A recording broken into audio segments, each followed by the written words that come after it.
Thank you for joining today's call. Many of you were on the call in May, and that was our first call since everything had taken place with the coronavirus. And obviously, a lot has changed during that time and impacted just really everybody within higher education. And so last time we talked some about that and just the impact of things so far. And I think for many of us, it was that things were still developing in terms of what the plans are for both the summer and fall.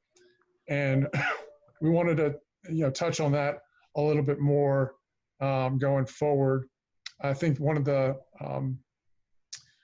big things that we really want to, just get our understand is that this is a very fluid situation, and we feel like this is an opportunity for each other to share what's going on each other's campuses, to learn what's going on, to potentially gain some information, as well as just be able to share with your own campus community what other institutions are doing. Things are moving very fast, obviously, in part because we've got classes potentially starting somewhere in August, and for many institutions, and lots of things are up in the air in terms of planning. So with that, one of the big things I just wanted to really get a sense of is, what are your plans for this fall at this point? Well, let me take a step back for a second. In terms of the summer, I know many of you already had online classes. Did anybody have in-person classes this summer? Let me start with that. We are having some in-person classes for our professional programs like Fire, Police Academy, Cosmetology. They were brought back, I believe, starting this week for some limited interaction in-person classes. They needed to be able to finish their certifications, and those required in-person clinical hours. So they've been brought back with lots of requirements and precautions, temperature checks, mask wearing, those sorts of things, so that they are on campus. Okay. Yeah. We'll do something similar at the end of August, where any students who have practical components that they need to complete will have scheduled times when they can come back to campus. Okay, great. Yeah, and I'm from Harper College in Palatine, Illinois.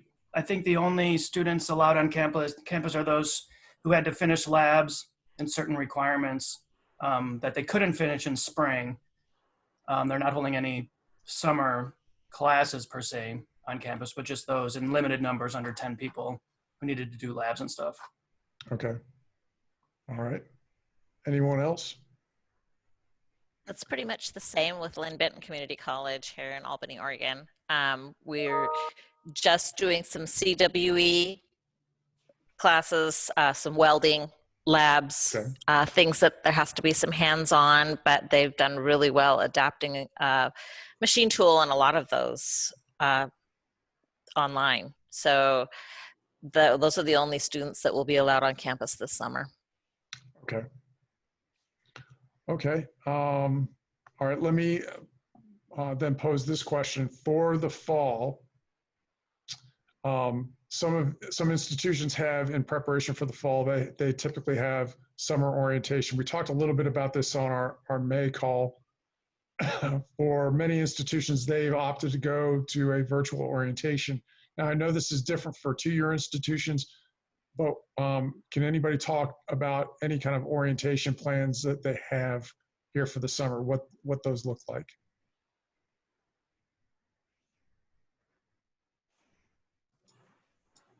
I can talk about Georgian. So in Canada, we don't do an orientation system the same way that a lot of schools in the States do.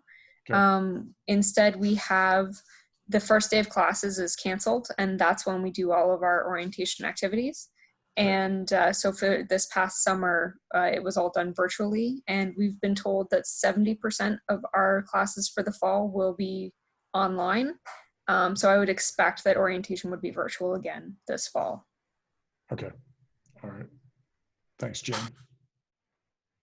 I know that Joliet Junior College has moved to doing video orientation for their new students coming in.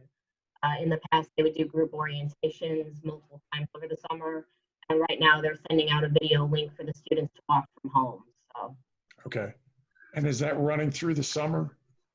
yes, that'll be ongoing throughout the summer. Okay. All right, great. Thanks, Stephanie. Mhm. Any others? Okay, so let's dive into the fall a little bit here. First question I'll say is, when are you starting the fall semester?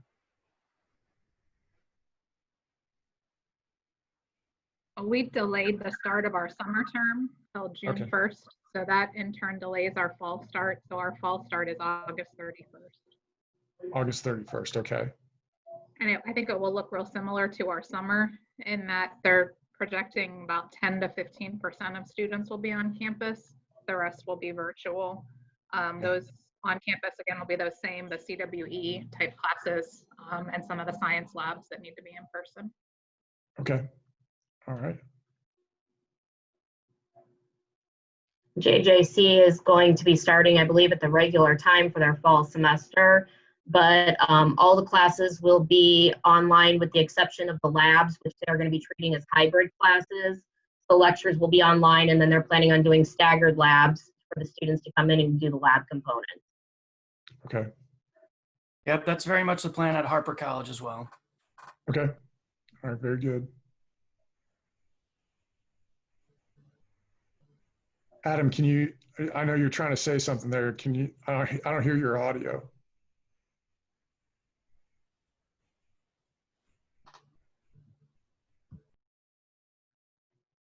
Let's see. And Jen, when are you guys starting for the fall? I don't believe they've announced our fall dates yet. I know that it will be a full semester. It would likely start relatively close to our regular start date, right after Labor Day. Okay, right after Labor Day. All right. And Bernita, how about you? What are things looking like? I think we're still going to stay on schedule. We're still just ending up spring term right now. So we start a little bit later. Our fall term will start, I think, September 25th. Oh, okay. So yeah, we start late, and the planning is still being worked out right now, but it's pretty much what everybody is saying. Probably very few classes, mostly online. Okay. All right, very good. Let's see here. Hey, Ryan, can you tell us a little bit about what's going on for you? So as far as the start of the semester, it's probably going to be between, I believe, the 10th and the 17th. I don't think they've picked a date yet. I think the current figure they came out with recently was about 75% of our classes in the fall will be online. Okay. All the ones in the summer have been online, are currently going to be online. Okay. But now, Ryan, on our last call, you had mentioned that your enrollment was up substantially, like 30%. Is that for the summer classes, yes. Summer. I don't know if we've gotten the figures for fall yet, but okay. Yeah, it was surprising. Have you gotten any kind of feedback as to is it primarily because of the coronavirus, or are there other factors that are leading into that?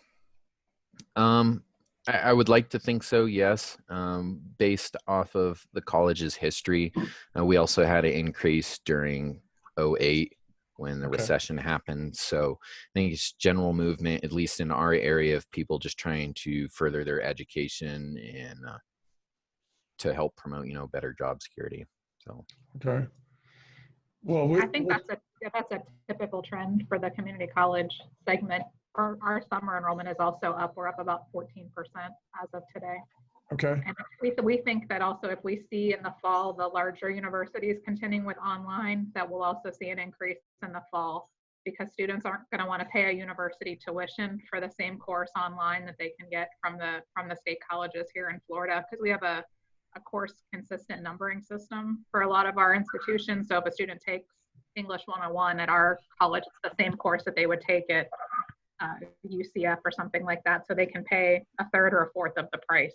So I think that we'll see another bump for fall if what I'm suspecting is going to happen at the universities happens for fall. FSW is expecting that there's a possibility that students will pick us for their gap year. So we had initially forecasted for summer that we were going to be down about 15%, but the numbers might show something different. We might have actually turned that in the other direction, or at least been consistent with last year's enrollment.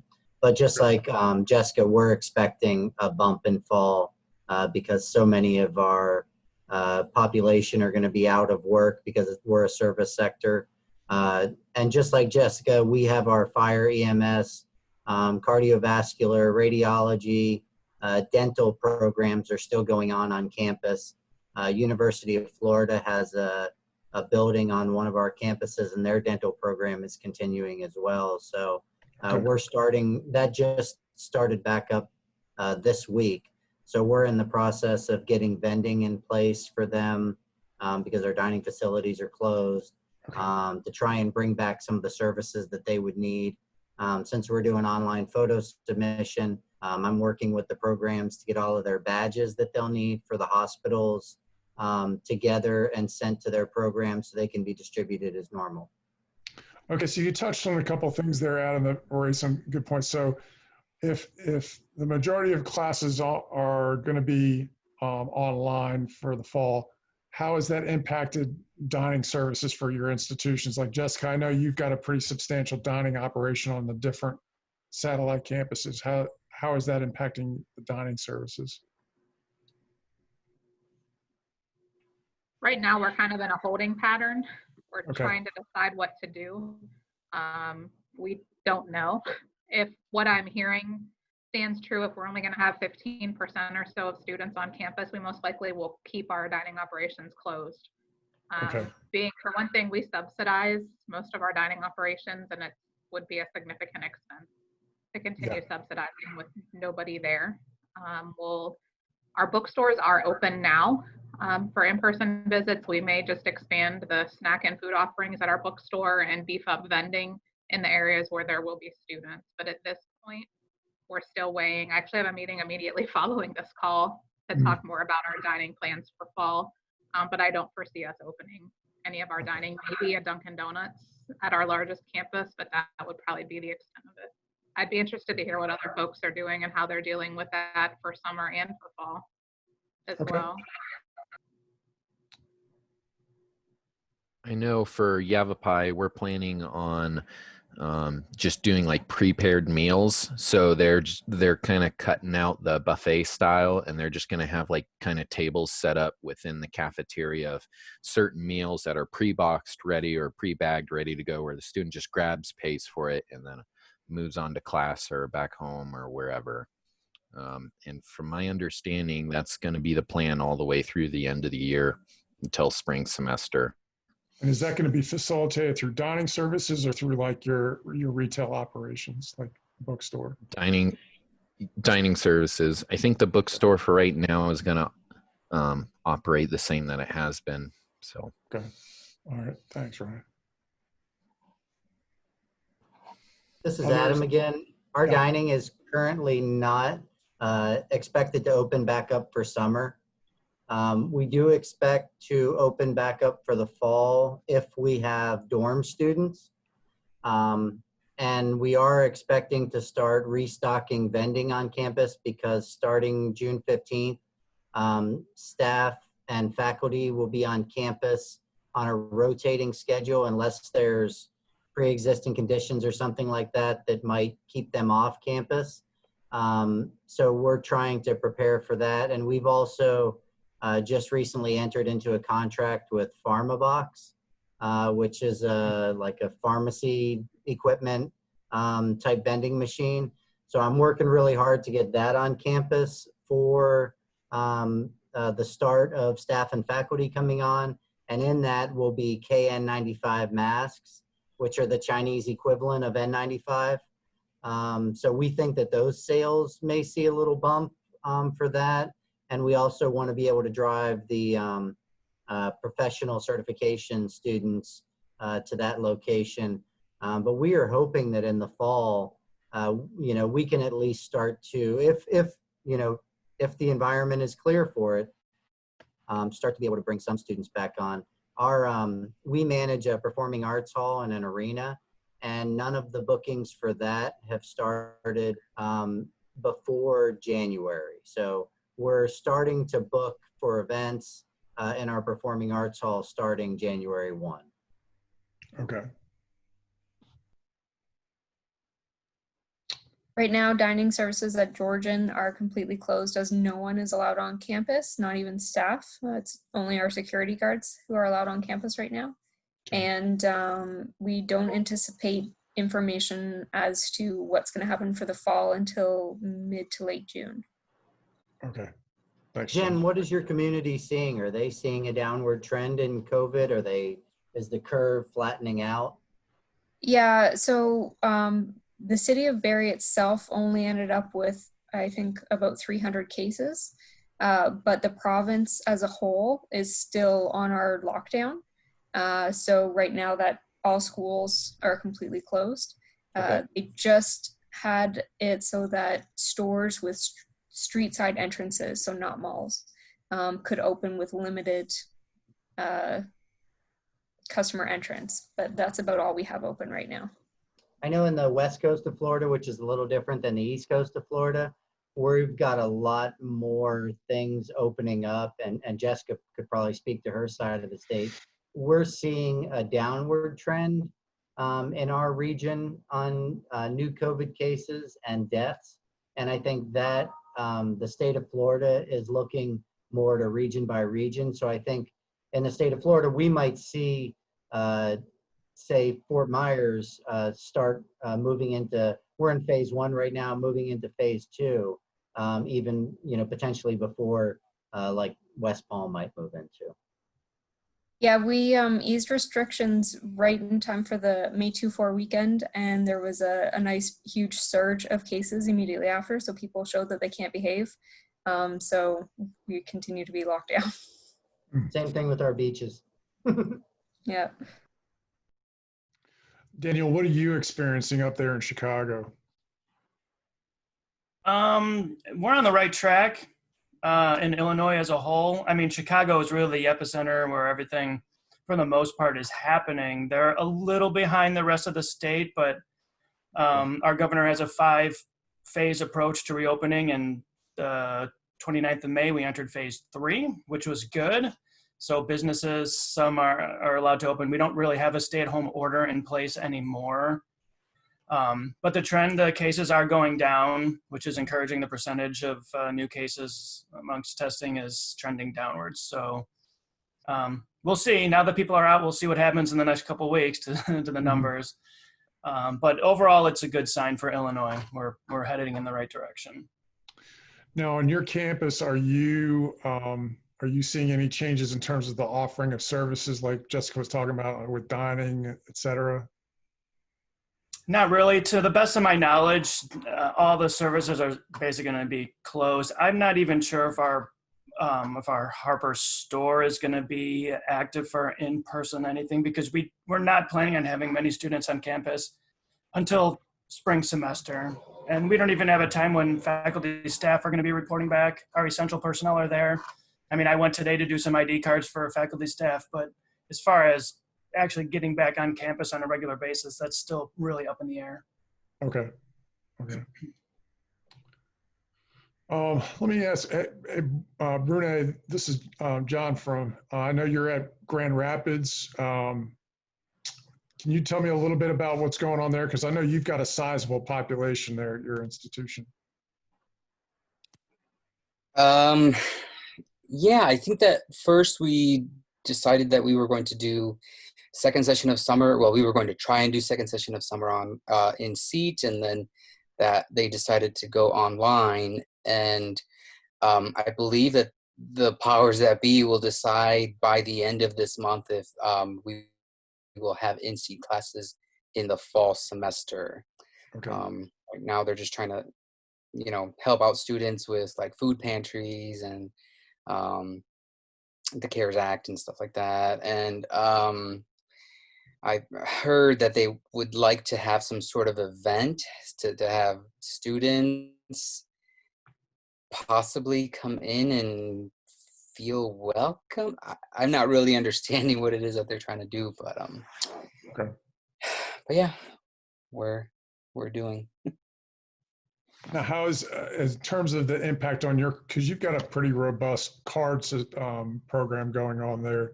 Have you seen an impact? What kind of impact have you seen so far? Card wise, I mean, we haven't printed anything, but like someone previously said, I've gone in to print like a faculty's card or a couple of facilities individuals, but other than that, we haven't really printed much of anything or ordered any supplies. And what size dining program do you have there? Well, we have campus dining.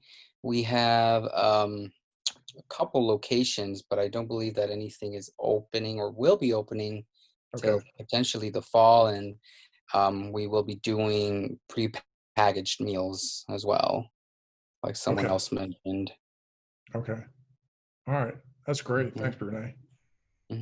John, if I could just jump in for a minute too. Sorry. Yeah, go ahead. We're in the process. We're a Seaboard school. We're in the process of doing the GET program, and that would move us to a online photo submission on the GET platform. It would be for mobile ordering on that platform and pickup destinations, and also when we do open, we expect that we'll have capacity restrictions on our dining room. So we'll be able to do dining room reservations on that platform so that we can guarantee a 25% or 50%, whatever we're mandated to have.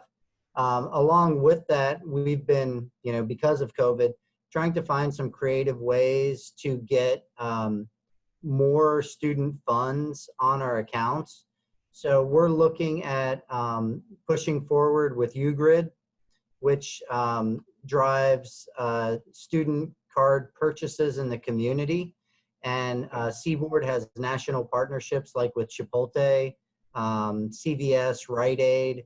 So we're looking at ways to possibly increase the amount of funds that students are trying to keep on their campus cards. One of the suggestions that we're looking at is from Jackson State, where they give students the opportunity to roll their financial aid onto their campus card instead of receiving the funds in distribution, and making it almost like a college saving card. And then at the end of their experience at FSW, they can get all that money back. And the likelihood that Jackson State kind of positioned it was that at the end of their college experience, they have like a savings account of their financial aid that they didn't spend on junk. So we're trying to kind of pursue a model like that and possibly hold more liability funds, on our campus card. But also, we've already started a student values page where we've gone out into the community and started to build that UGrid-like relationship.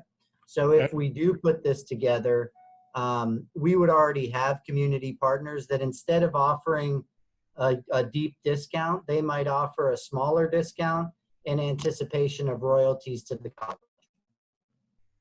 All right. Wow. That's awesome.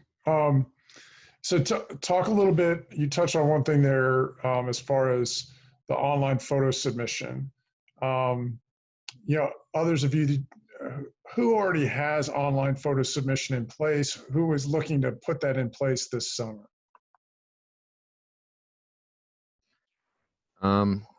So we are currently polishing up a few things. It's technically live on our website, but we're trying to clean up some configuration details. We want the student to have the ability to also submit a government issued ID along with their photo, just to verify their identity. And we are working on getting that configured. What's nice with online photo submission through Blackboard is they have it built into their tool. So we're just having some technical difficulties with it that we're working with support with, but we're hoping to have that fully up and running by the end of the week, actually. So. Awesome. We have online photo submission, but it's not through any particular company.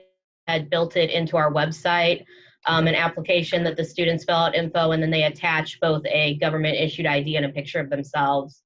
And it arrives as a notice in email with the attachments so we can assemble their IDs. And I've done about 20 of them since we've been at home. So.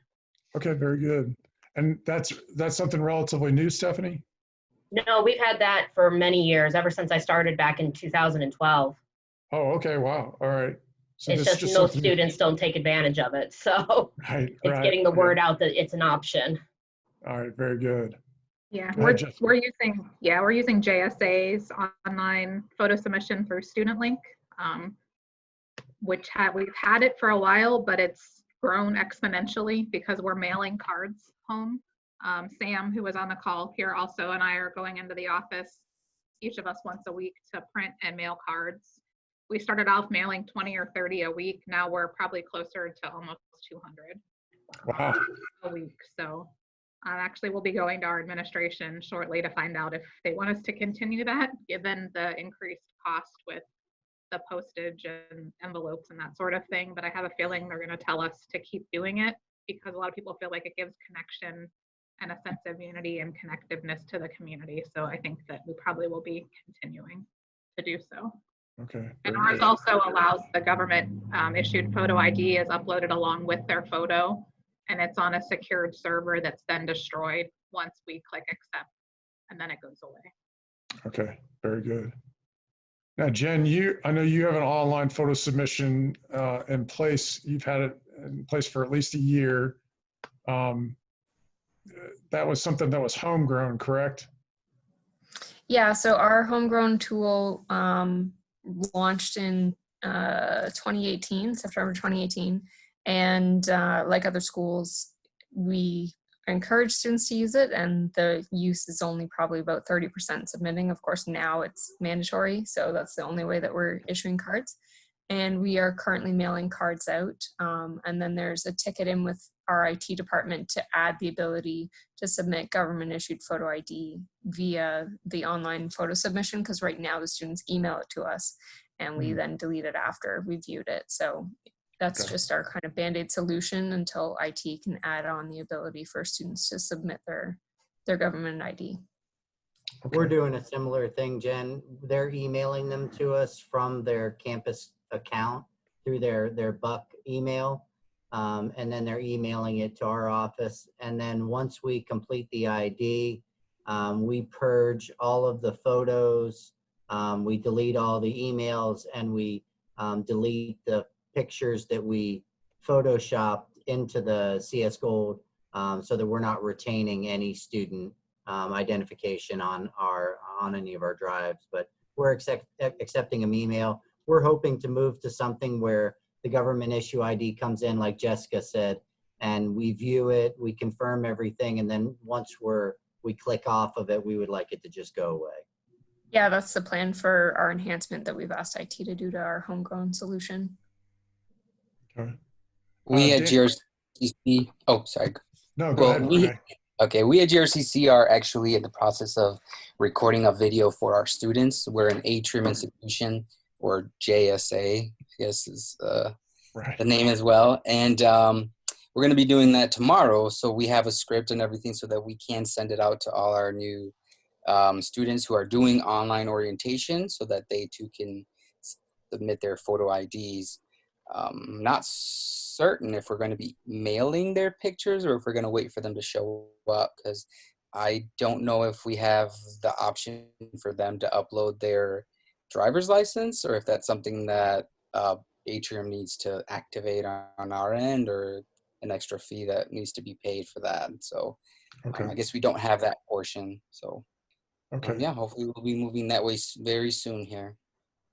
All right, let me ask, so Jessica, with the the component that Atrium has that you utilize, is that already set up to accept, identification verification? She might have had to step away. All right. Hopefully we'll get an answer for that, Brene. Daniel, I just want to check with you. Do you guys do online photo submission? We don't. However, I've been looking into it for at least faculty staff. We've chosen not to do any cards for students for summer and then even in fall. Okay. Unless there's a real need. I mean, if students are on campus for labs and stuff, we might consider that, but I am trying to figure out a way to do it for faculty staff. I mean, as far as I've gotten is just creating a free account through CloudCard and just kind of messing around with what that free thing has to offer. Mm-hmm. I mean, it would sort of work, but again, there's no government issued ID component to that. So that's something I would have to figure out just for verification purposes. But Okay. slowly trying to get something in place. And I actually look at it as a good opportunity to keep working on it to actually get an online photo submission program going at Harper. So Yeah. kind of excited about it. See where it goes. Good. Good. Rock, how about you? Do you all have online photo submission? Yeah, we've been using it for, I guess, for 3-4 years now. Okay, good. And we have been using the government identification for the last 2 years. It was an upgrade to the system. We're using MyPhoto. Yes. Which so we had it set up so that once you do the approval, it ships it to, we use EPI Suite for card production, and then it ships it automatically to EPI Suites, and we produce the cards. We've produced quite a few cards for the spring. We've produced over 4,000 cards for our students, because we also produce the cards for transit.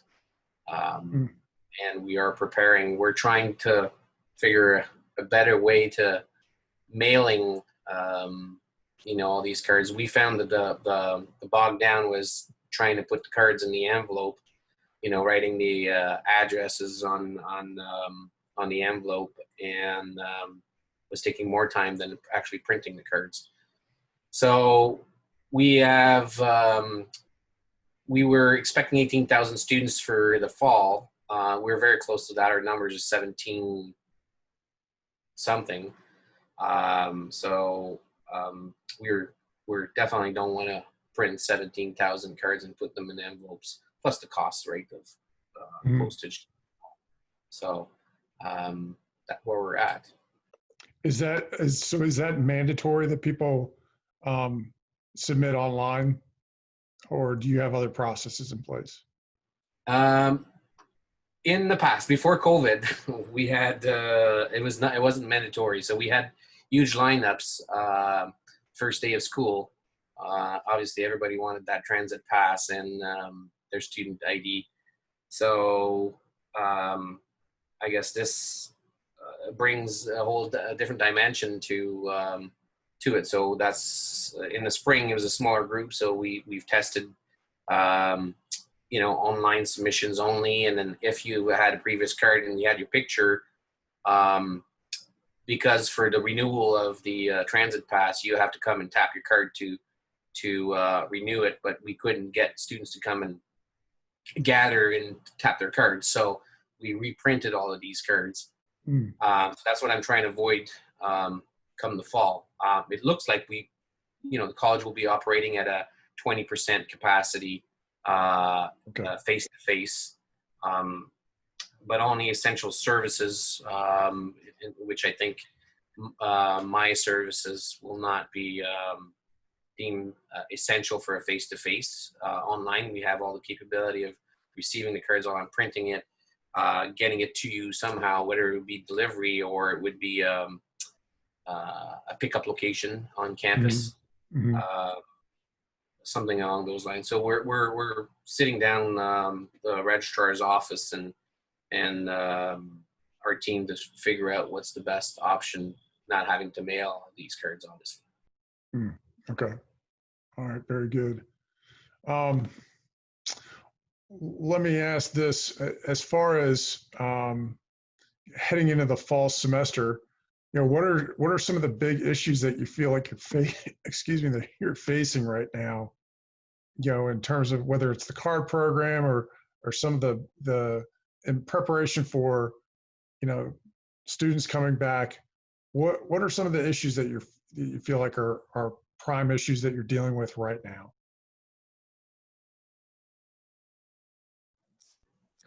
Georgian, sorry.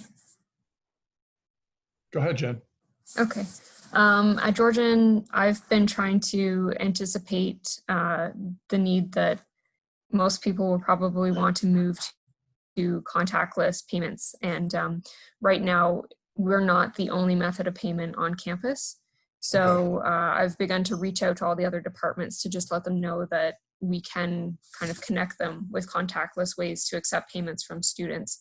And I've put through a proposal to order a bulk amount of USB capable readers so that the students can just tap instead of having to physically hand over their ID to anyone who's either interested in validating it or processing a payment. So I'm trying to anticipate the needs of all the other departments and prepare for the resources I'll need for that, as well as begin letting them know the ways that OneCard can help them with things such like that. Okay, that's great. Thanks, Jen. Others, what issues are you facing? I don't think, from our card office, we've been doing staff and student cards through the mail with online photo submission and sending them out. I don't foresee our campus card office opening. And we have campus card satellites that are managed by like a reception desk on our satellite campuses. And I'm currently exploring the possibility of just shutting those down completely and going to an all online photo submission to minimize the contact at these locations. Also, we've had some challenges at these locations because they're satellites, so I don't get to them as often. And sometimes the student employees will take weird pictures. We had them someone in the system, advertently or inadvertently tried to manually change a balance on someone's card, threw up a bunch of red flags, and it identified a real problem we had in the system. I'd almost like to stick with online photo submission and mailing the cards out. I think when you look at, we've got 6-year-old data card printers, and we would have to replace the 2 at our high schools and the 3 at our satellite campuses. I would rather shut that service down completely and use those funds that we might spend on that service to just spend it on mailing cards to students and doing online photo submission. So I've submitted a pro forma of what that will look like if we got rid of that. And our feeling in the card office is that the students and the staff won't have any sacrifice because, they don't need the card at this moment, that they might think they need it. We can get the card to them if they understand the online photo submission process as soon as they're in the system. So it could be, as soon as they become a part of the FSW family. So we're trying to work on that messaging, but I would honestly like to see that we go to a mobile credential through Get and we start to phase out campus cards completely, other than someone who needs it. Okay. That's also one of my priorities. Are other campuses seeing an interest in going contactless or mobile credentials? Or, even if you're not near it, are you seeing more increased conversation around the topic? I see Daniel shaking his head no. I see Bernita shaking her head no. Renee, I know you've got like 40,000 students. What's the conversation there? So with Atrium and Infor, we do have Apple Pay and Samsung Pay and all that at the registers. Okay. Now at the loading kiosks where students load the funds onto their campus cards, those you do actually have to insert the card. but then again, you're not handing that over to an individual. And then my boss requested that we purchase HID readers so that students can just tap their cards on those. We already have a bunch of them around campus, but she requested that we order some more. So yes, contactless is the way that we're trying to go with everything. All right, very good. Is there any conversation around mobile? Like having our campus card be on our mobile, right, on the phone? I don't believe so, because the institution or security, or I forget, our IT department doesn't want students having a physical card and access on their phones, because two people at once can then have that credential. So they're worried about that aspect of things. Yeah. Renee, a lot of the systems only allow one or the other. Okay. And that's something that our college asked. If they get a mobile credential, they wouldn't be able to get a physical credential without their get credential being deactivated. So we would try and position that the greatest percentage of our students will migrate to the get mobile credential.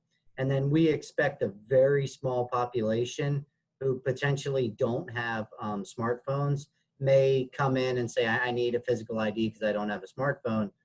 And then we'll explain to them at that time that to get the get mobile credential, their physical ID will become deactivated. And we have a lot of HID readers for access. And so that's why we feel confident that we can use the near field technology relating to the phones for access control. Very good. Yeah, when we switched over to Atrium, I believe all of our door readers and parking readers and all that are HID and have that Bluetooth capability for the future if we do choose to go that route. All right, very good. Let's see, Rock, Stephanie, what are you seeing at your institutions? Sorry, I keep clicking on the wrong button. Our card is really only used in the library right now, and if the library is not opening, it's not going to be an issue. So, and same thing with our cafeteria. The cafeteria actually has their own card at this moment, and our cafeteria has a hard time getting customers in throughout the regular school year. So I don't believe that they'll be on campus at all through the fall. As far as going forward into the spring, though, I mean, that's one of the reasons I joined the group, is I'm hoping to be able to start combining some of these things across campus so that we can get down from 3 cards to 1 card. So very good. And just for y'all's information, Stephanie just joined NACCU here at Joliet Junior College as a brand new member. They attended NACCU near you this past fall at Purdue.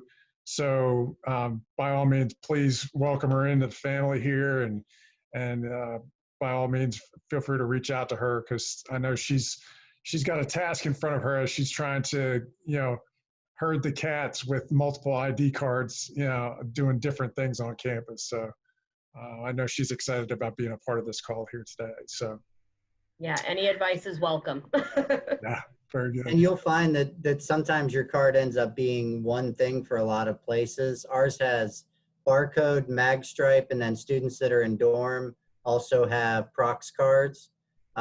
So, that's 3 different areas that one card is serving. And it can be, a valuable asset, especially when you just look at the money of all the different cards and the process. So, yeah, if you ever need anything, reach out. If anything, I'll help research. So thank you.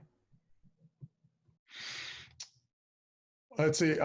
Now, Cindy, you're at UW Whitewater, and you work with Dave Hallbeck. And I know that there's been some changes within the institution there the last couple of years, because the system basically merged the 2-year system within the 4-year system. So just wanted to hear a little bit about, some of what's going on for you at this point, in the midst of not just that transition, but has anything changed for the 2-year campuses in your system? Well, yes, we did. We were fortunate to absorb UROC. That's right. And they are completely shut down right now. Their cards are non-proc, so non-building admitting.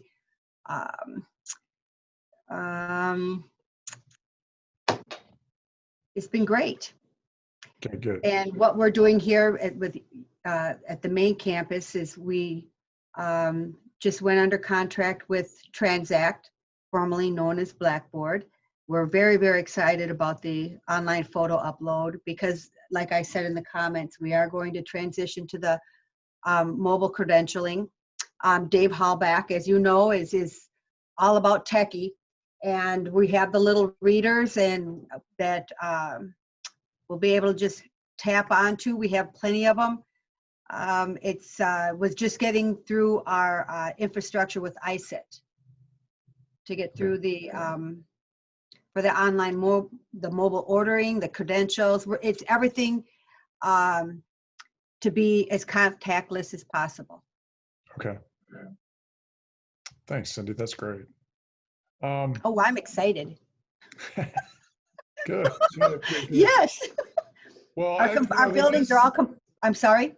I said the nice thing is that, now that we're, a year and a half into mobile credentials, I think more and more institutions are seeing that, hey, this is feasible for us. There may be some things that I think the biggest issue I think for institutions is really some of the hardware that needs to be replaced when they go to a mobile credential. But the credential itself is really not that as complicated as people might think, but depends on what kind of hardware you need to replace on campus. So in some respects, for two-year institutions, especially if you don't have a huge on-campus housing presence, that makes it a lot easier because that's been a big expense for some institutions. But again, some of that is very unique to each institution.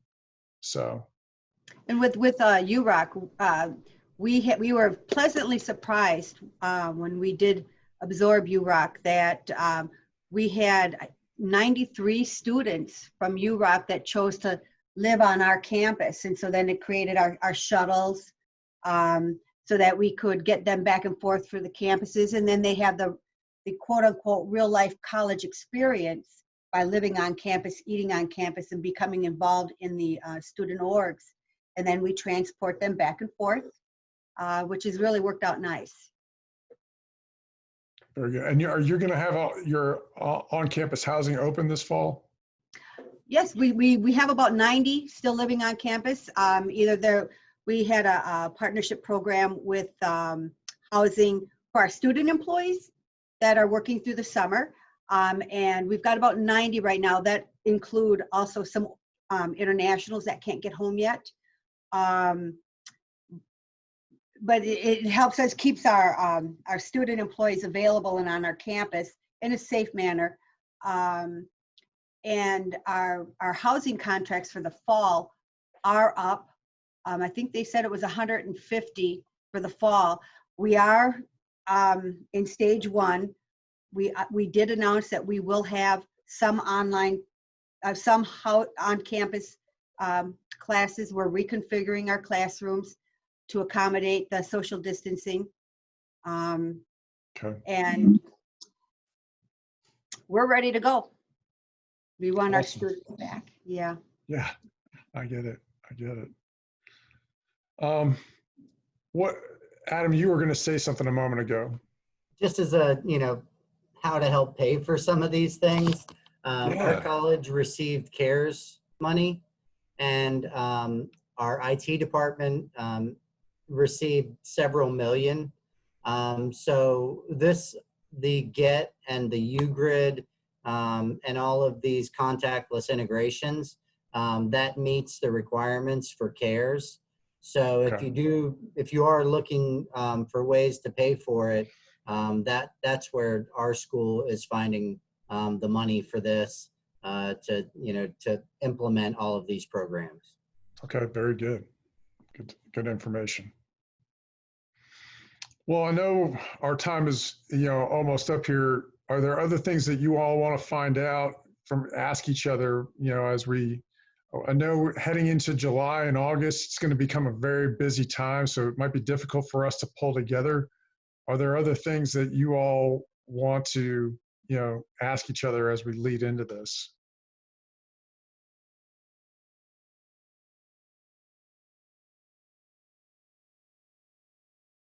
Okay, so I feel like everybody's gotten their questions answered, at least for now. A couple things I just want to touch on. Number one, you may have already noticed that the listserv has been pretty active. By all means, I would anticipate over the next couple months, there are going to be issues that you face that like, wow, okay, how do I figure out about this? What's going on at other institutions right now? That would be my recommendation as the first place to go to pose a question. And you'll get responses relatively quick.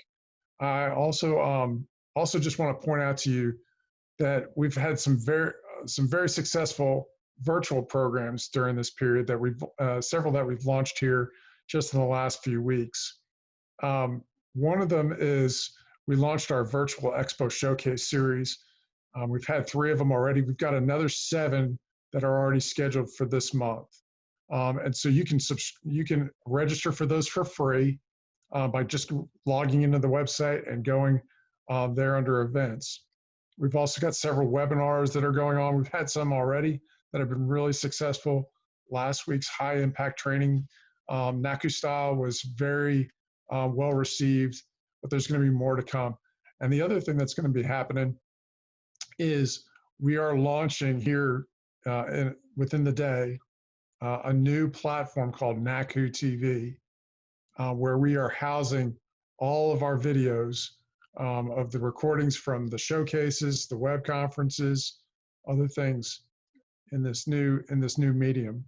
And so, again, we are continuing to develop new content to meet the needs of where you're at right now. And if you've got ideas on topics that would be helpful, by all means, let us know that as well. But again, I just want to thank you. Please use me as a resource going forward if you've got questions about things. I really appreciate you all being here on today's call, and we'll talk to you soon. All right?